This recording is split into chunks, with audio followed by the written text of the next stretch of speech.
नमस्कार, मी डॉक्टर वंदना राजेंद्र ओगले. तुम्हा सर्वांचं माझ्या यूट्यूब चॅनलमध्ये परत एकदा स्वागत आहे. डायबिटीज मलायटस, ज्यालाच आपण मधुमेह असं म्हणतो, या आजाराबद्दल आपण या व्हिडिओमध्ये माहिती घेऊया. आपल्या भारताकरिता आता मधुमेह किंवा डायबिटीज हा नवखा आजारापैकी एक राहिलेला नाही. त्याचं कारण असं आहे, मागच्या काही वर्षांमध्ये डायबिटीजचे पेशंट्स किंवा मधुमेहाच्या रुग्णसंख्येमध्ये भरमसाठ अशी वाढ आपल्याला पाहायला मिळते. 2019 मध्ये झालेल्या एका रिसर्चमध्ये असं लक्षात आलेलं आहे की जगात भारताचा दुसरा क्रमांक आहे मधुमेहाच्या रुग्णसंख्येकरिता.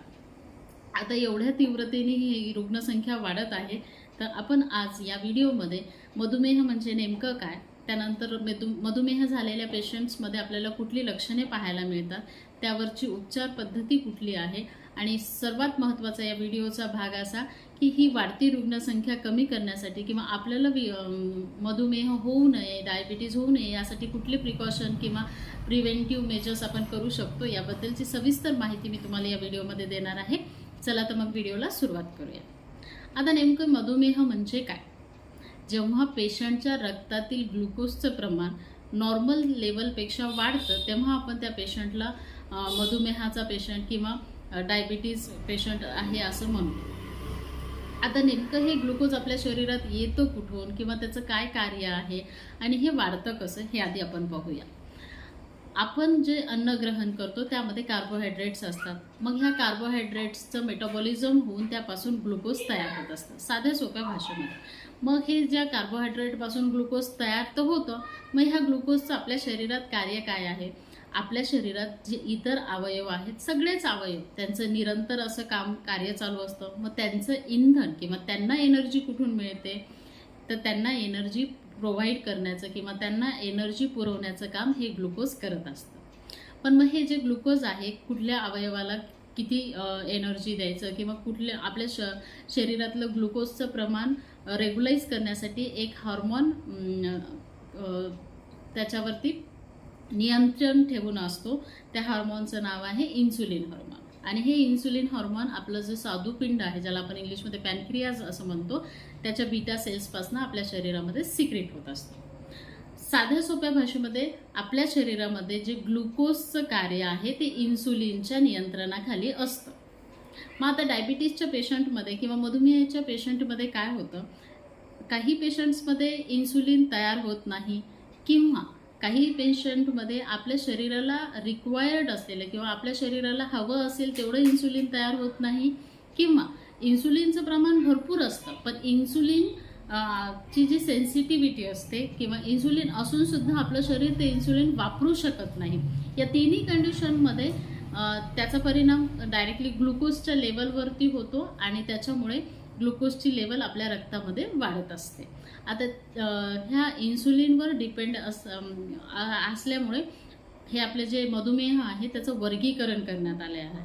जसं टाईप 1 डायबिटीज मलायटस म्हणतो, मधुमेहाचा टाईप 1, टाईप 2 डायबिटीज मलायटस आहे. त्याच्यानंतर काही प्रेग्नेंट महिलांमध्ये आपल्याला डायबिटीज पाहायला मिळतं, त्याला आपण जेस्टेशनल डायबिटीज म्हणतो. ते आपण आता सविस्तर पाहूया. सर्वप्रथम आपण पाहूया टाईप 1 डायबिटीज मलायटस, ज्यालाच आपण इन्सुलिन डिपेंडंट डायबिटीज मलायटस असं म्हणतो. मग आता हा आजार असलेल्या पेशंटमध्ये इन्सुलिनची कमतरता असते, त्याच्यामुळे ग्लुकोज व्यवस्थित आपल्या शरीरामध्ये वापरल्या जात नाही आणि त्याच्यामुळे आपल्याला पेशंटमध्ये डायबिटीज पाहायला मिळतो इन्सुलिनच्या कमतरतेमुळे. मग आता हे इन्सुलिनची कमतरता आपल्या शरीरात निर्माण कशी होते? कॉमनली म्हणजे हा 10% लोकांमध्ये पाहायला जातो, हा जो प्रकार आहे डायबिटीजचा. आणि इन्सुलिन आपल्या शरीरामध्ये जसं ॲटोइम्युन डिसऑर्डर्स आहे काही, ज्याच्यामध्ये पॅनक्रियाच्या ज्या सेल इन्सुलिन फॉर्म करतात त्यांना त्या डिस्ट्रॉय होत असतात आणि त्याच्यामुळे आपल्याला पेशंटमध्ये टाईप 1चं डायबिटीज मलायटस किंवा मधुमेह पाहायला मिळतो. आता दुसरं कारण म्हणजे दुसरा प्रकार आहे टाईप 2 डायबिटीज मलायटस, त्याला नॉन इन्सुलिन डिपेंडंट डायबिटीज मलायटस असं सुद्धा म्हणतात. आणि मॅक्झिमम पेशंट 90% पेशंट ही टाईप 2 डायबिटीज मलायटसचेच असतात.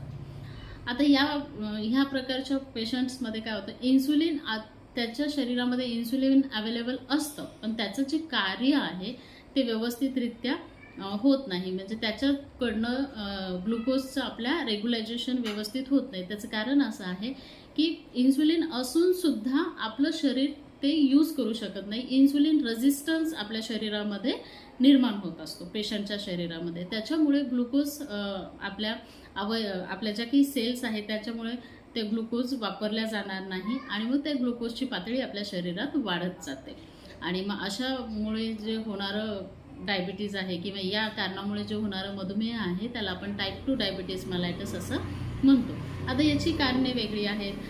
जसं लाईफस्टाईल आहे आपली, चुकीची लाईफस्टाईलमुळे सुद्धा आपल्याला डायबिटीज होऊ शकतो. त्यानंतर ओव्हरवेट, ओबेसिटी जे आहे हे खूप महत्त्वाचं कारण आहे टाईप 2 डायबिटीज होण्यासाठी, मधुमेह होण्यासाठी. त्यानंतर लॉस ऑफ फिजिकल एक्सर्शन. आता नॉर्मली आपण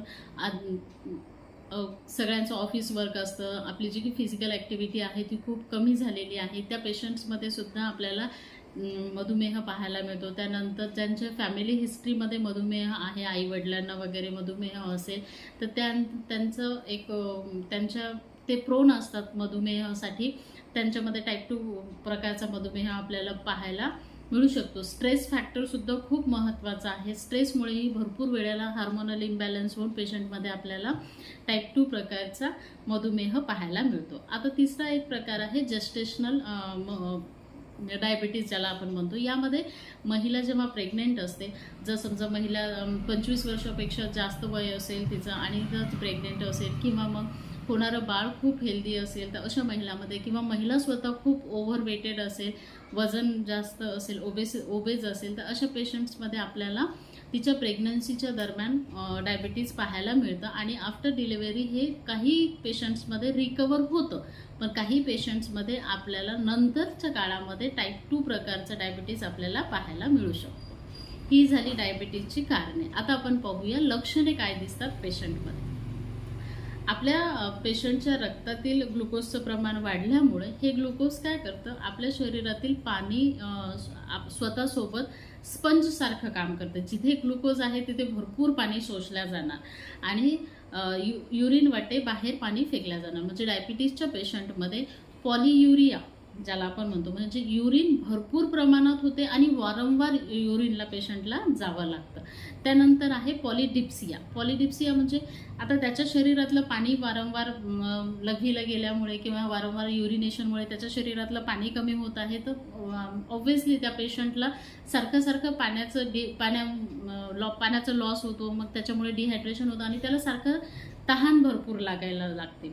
त्याला भरपूर पाणी प्यावं असं वाटतं. आणि त्यानंतरची त्याची थर्ड आहे पॉलिफेजिया. आता पॉलिफेजियामध्ये काय होतं, जो पेशंट आहे त्याच्या रक्तामध्ये जरी ग्लुकोज असलं तरी इन्सुलिनच्या कमतरतेमुळे आपल्या शरीरातील बाकीच्या ज्या अवयव आहेत किंवा ज्या सेल्स आहेत ते यूज करू शकत नाही आणि त्यांना त्यांच्या कार्यासाठी तर ग्लुकोज लागत असतं. मग ते आपल्याला भूक लागल्यासारखं पेशंटला असं सारखं जाणवत असतं की आपली भूक वाढलेली आहे. आणि ही 3 मेन लक्षणे आहेत शुगरच्या म्हणजे डायबिटीजच्या पेशंटची. पॉलियुरिया म्हणजे लघवी भरपूर प्रमाणात होते आणि वारंवार होत असते, त्याला तहान भरपूर लागते आणि त्याला भूकही भरपूर लागत असते. आणि मग ह्या 3 महत्त्वाचे सिम्पटम्स आपल्याला लक्षणं पेशंट्समध्ये पाहायला मिळतात. याचबरोबर आपल्याला पेशंट्समध्ये अशक्तपणा, ग्लुकोजची लेवल आपल्या रक्तामध्ये वाढल्यामुळे तर आपल्याला अशक्तपणा पाहायला मिळतो. जरी पेशंटची भूक वाढली असेल तरी सुद्धा आपल्याला पेशंटचं वेट लॉस पाहायला मिळतो भरपूर प्रमाणामध्ये. पेशंट तुम्हाला स्वतः सांगत असतो की मी भरपूर जेवण करतो तरी सुद्धा माझं वजन अचानक कमी झालेलं आहे.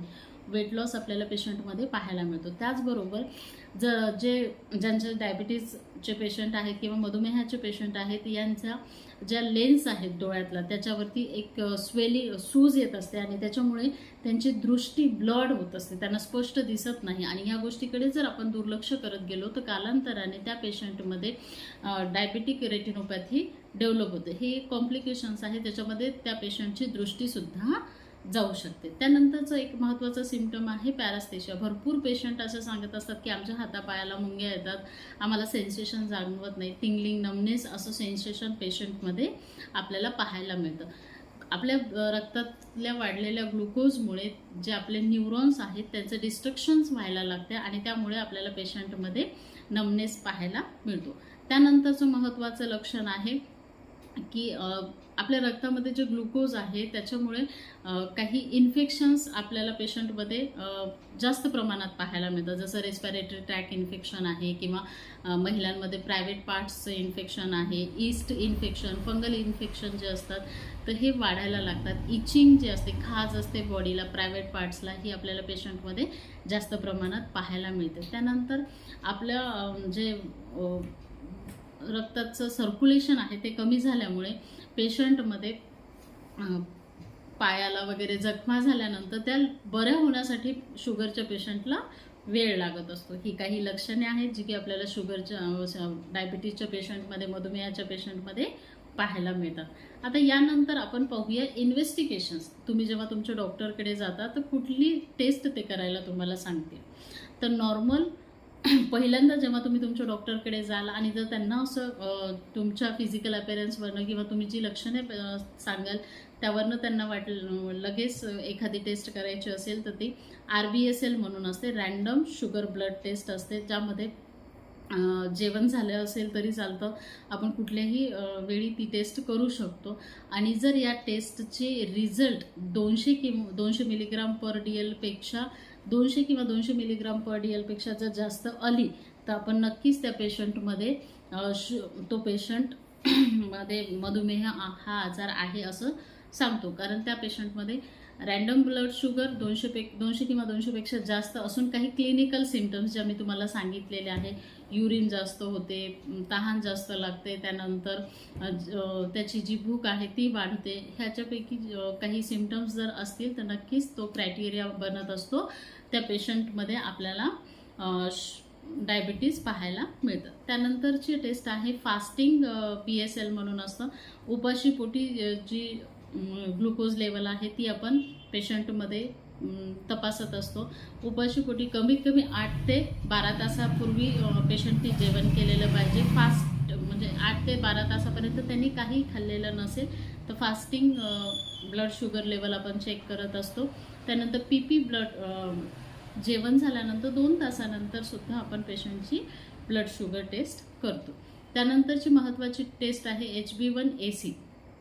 म्हणजे ही मागच्या 3 महिन्यापर्यंतचे आपल्या शुगर लेवल जे आहेत आपल्या बॉडीचे ती टेस्ट करण्यासाठी आपल्याला ही टेस्ट सांगत असतात. 6.7% पेक्षा जर 6.7% किंवा 5% पेक्षा जर हे असेल जास्त जर आली तर मग आपण त्या पेशंटमध्ये सुद्धा डायबिटीस आहे असं गृहीत धरतो. हे झाली इन्व्हेस्टिगेशन्स. आणि ट्रीटमेंटसाठी जर टाईप 1 डायबिटीज असेल, इन्सुलिनच्या कमतरतेमुळे जर डायबिटीज होत असेल तर त्याच्यासाठी इंजेक्शन वगैरे आहेत. आणि टाईप 2चं जर डायबिटीज असेल तर त्याच्यासाठी ओरल मेडिकेशन देत असतात. आणि टाईप 2च्या डायबिटीजला प्रिव्हेंट करणं खूप गरजेचं आहे, कारण ही टाईप 2ची जी लाईफस्टाईल म्हणजे डायबिटीज आहे ती लाईफस्टाईल चेंजेसमुळे भरपूर प्रमाणामध्ये आपल्याला पाहायला मिळते. उदाहरणार्थ जर समजा आपण ओबेसिटी कमी केली किंवा फिजिकल एक्झर्शन जे आहे आपलं ते वाढवलं, त्याच्यानंतर आपले खाण्यापिण्याच्या काही सवयी बदलल्या, स्ट्रेस रिलीज करण्याचा प्रयत्न केला तर नक्कीच आपण टाईप 2 डायबिटीजपासून स्वतःचं रक्षण करू शकतो. आता आपण प्रिव्हेन्शन म्हणून काय काय करू शकतो ते पाहूया. प्रिव्हेन्शन म्हणून आपण जे कॉजेस आहेत, जसं ओबेसिटी आहे, जास्त वजन वाढल्यामुळे जर डायबिटीज होत असेल तर नक्कीच तुम्ही वजन कमी करून डायबिटीजला कमी करू शकता. त्यानंतरचं महत्त्वाचं आहे फिजिकल एक्झर्शन. जे आपल्या आता जे आपली लाईफस्टाईल आहे किंवा जे आपण काम करत असतो day to day office work वगैरे, तर आपल्या ते बसून असल्यामुळे, बैठे काम असल्यामुळे आपलं जे फिजिकल एक्झर्शन आहे ते कमी झालेलं आहे आणि त्यामुळे सुद्धा आपल्याला डायबिटीज पेशंटमध्ये पाहायला मिळतो. तर मग एक्सरसाइज करणे, त्यानंतर योगा करणे, प्राणायाम करणे, ह्या गोष्टी जर आपण आपल्या लाईफस्टाईलमध्ये चेंजेस घडवून आणले तर नक्कीच आपण आपल्या स्वतःचं प्रिव्हेन्शन डायबिटीजपासून करू शकतो. भरपूर पाणी पिणे, त्यानंतर स्ट्रेस रिलीज करण्यासाठी जे काही आपली आवड असेल किंवा मग जे काही आपल्याला करता येईल ते आपण करू शकतो. माझा व्हिडिओ जर तुम्हाला आवडला असेल किंवा व्हिडिओशी संबंधित काही प्रश्न असतील तर नक्कीच मला विचारा, मी तुमच्या प्रश्नाची उत्तरे देण्याचा प्रयत्न करेन. व्हिडिओ आवडला असेल तर लाईक करा, शेअर करा आणि सबस्क्राईब करा. धन्यवाद.